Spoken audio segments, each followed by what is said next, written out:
Last night I rinsed this cloth in water in the shower, and then I just hung it on the shower curtain rod on top of a towel for it to dry overnight. And now it looks like this. Pretty wrinkly all around. And here I have an iron. I'm just gonna iron it. Okay, so my iron is on. This is how I check to see if it's warm. So I don't want it super hot. I don't want to accidentally burn the fabric. Here it is. Just when it starts getting hot, just test it out real quick to see this iron. Yep.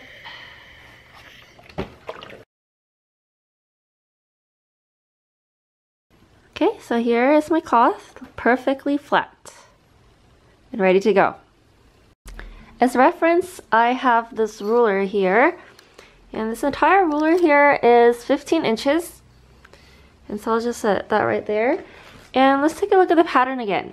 15 inches by 11 inches. So it's going to be this wide and like this tall. It's probably going to fill up this whole, almost this whole cloth, except with the margins are going to be probably about 1.5 inches or 2 inches. I didn't measure exactly, but it's saying that this fabric is supposed to be 19 inches by 15 inches. So let's see how accurate that is. 15 inches is actually a little bit shorter than 15 inches by 1/4 inch. So you can see here, this way, let's see how many inches it is. 15 and 15, 16, 17, 18, like almost 19. It's off by 1/4 inch. It's not super accurate, so now after we measured the fabric size, it's off by 1/4 inch both ways. So that is why I like to start in the middle. So the piece is going to fit on this cloth. It's just that if you measure from the edges, you might not get an accurate measurement. And your finished picture is going to end off to the side. So I like to start in the very middle. So I like to just fold it so that I can know where the exact middle is. It doesn't have to be super accurate. It doesn't have to be the exact square, but that's so I know where the middle is. So right here. And this is a scroll, and the workspace of the scroll is less than the finished piece. The scroll only allows you about 9 inches of vertical workspace, and horizontally, obviously, you have a lot of workspace. You have, what is this? 15, 16, 17, 18, 19, 20 inches of workspace horizontally.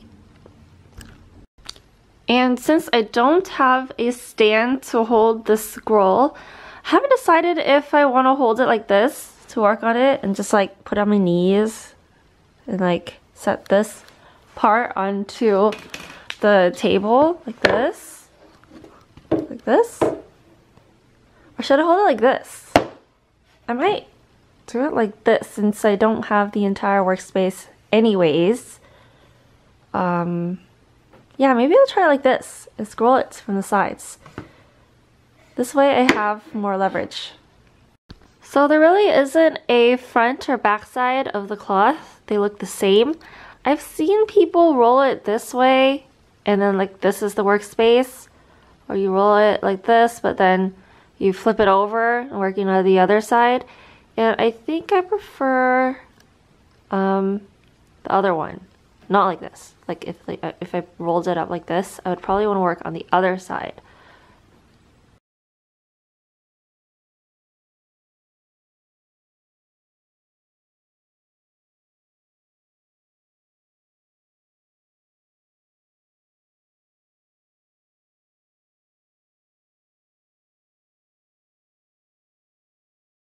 Yeah, all you have to do is take scissors and trim the edges.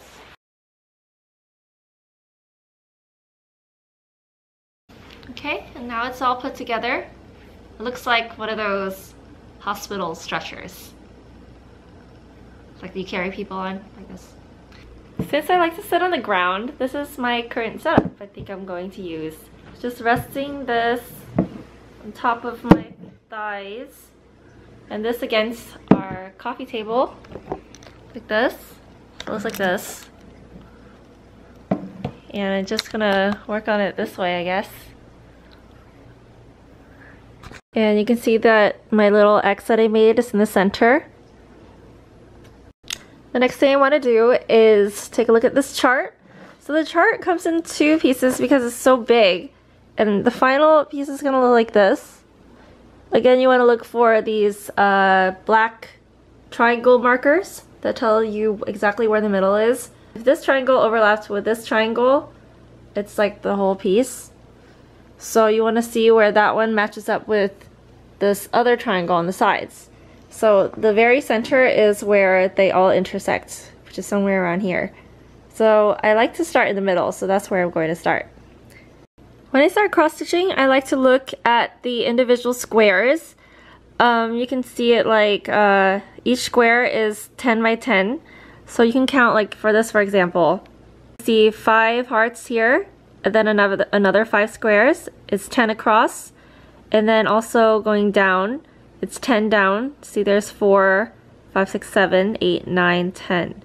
So all of these squares that have that solid black line through it are just grid lines, and those tell you the squares are 10 by 10. So I like to look at those individually. So when you look at the arrow here to tell you where the center is, you want to follow the arrow all the way to the center. And these 2 squares are in the middle. And I think I'm going to start with this square, the bottom left. You want to double check it.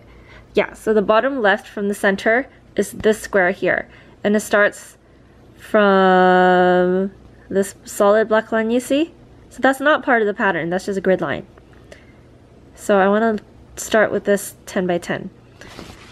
And so that translates into this right here. So I want to start from this corner out, pretty much. Just look at this, and then you want to fill up this square first. That's what I'm going to do. Okay, let's do it by color here. The first one I'm going to look at is, let's look at this one. Let's try to find this color here. It's like a hourglass that is solid pink for the background. And so you want to look at the legend, which is the back side of this page. That one is, you kind of have to go through this whole list. Okay, that one is 2 strands of thread. The color is pink rose, and this is the code number. All of Dimension's codes numbers for the colors are all the same. And so if you have an old kit that has this number, it's the same exact color. And so here it is a cross stitch. And if it is a symbol on this side, that's a half cross stitch. So you want to do a cross stitch, which is it's just an X, and you go to find this number, 13282. So we know we're looking for a pink rose color. And so there are 2 pinks here, 13282. It's this one. You're looking for this one. So I usually like to take just 1 strand out because it says 2. I can just fold the strand in half. Okay, so this is how I remove the strand. So here you can see that there are 4 strands, and I just take the first one and I kind of separate it out from the rest. Then I take it out from the bottom. Looks like this here. I just like to take 1 strand from the bottom, just like hold it with my other hand and just pull out this string. Just like this. This is how it doesn't get weird knots. So you just want to keep pulling it. It should just gently pull it until it gets to the top, and then just pull out the string. And then you can just pull this back so that it's straight. And now you just thread it through the needle. Okay, I saw some comments. Some people use wax, but I just use the old school way, which is just licking it a little bit and then you just put it through. So then I like to put the ends together, and that's all you do. So the ends are together. You have two strands. Two strands is what you want to go through the fabric. And yeah, this time I want to make the back of my cross stitch more neat, so I will be mindful of that.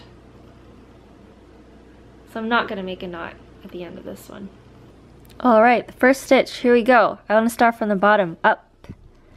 So I find where I want to put it, which is here.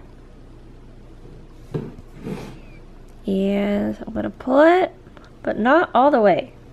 Okay, let's see it. Let's flip it to the back side.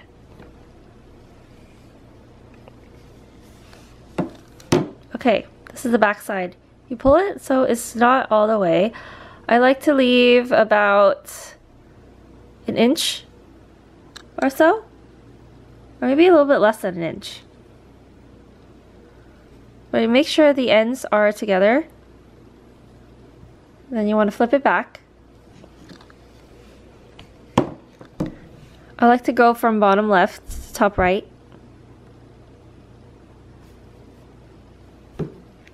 And now you pull it all the way, but not totally all the way. You're still leaving the tail on the other side.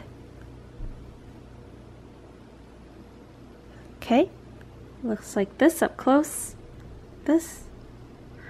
And then now you want to poke it through here. Bottom right.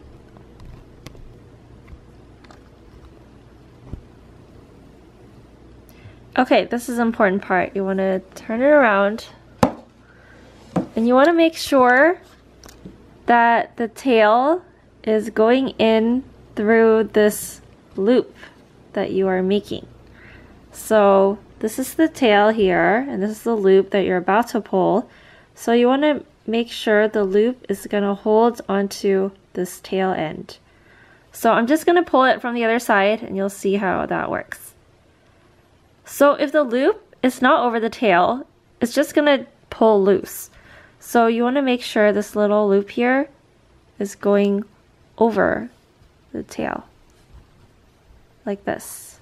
You can even hold it like this and then pull from the other side. And then you can see me pull this loop like this. Okay, that actually tightens the tail into place, see? Okay, now it looks like this. And you can actually even cut this off so it's shorter, because right now it's pretty tight. So I just trimmed it so it looks a little neat, more neat. Oh, that's another strand that I cut off. So just dispose of this. So yeah, it looks like this in the back. And in the front, it looks like this so far. And to finish off this cross stitch, just put it into this hook and pull it. And there you are, the first stitch.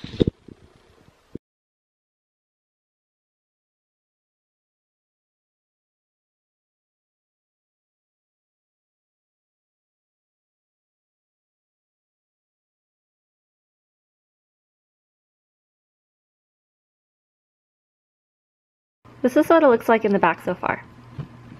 I'm trying to make the straight vertical lines, but sometimes they're unavoidable, so I wanted to try to make vertical lines and try to avoid the diagonal lines. Or I can just stop here and then start on a new spot so that I continue to make vertical lines. This time, to stop the stitch, I'm just going to cut it an inch away from the end, like this.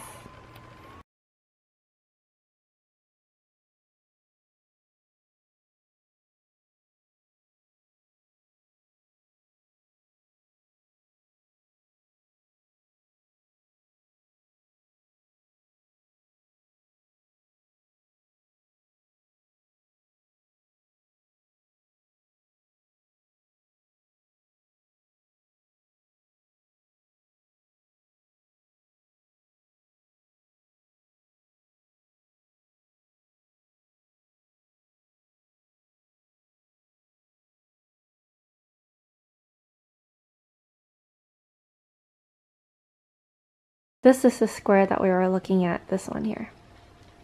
So it was this color.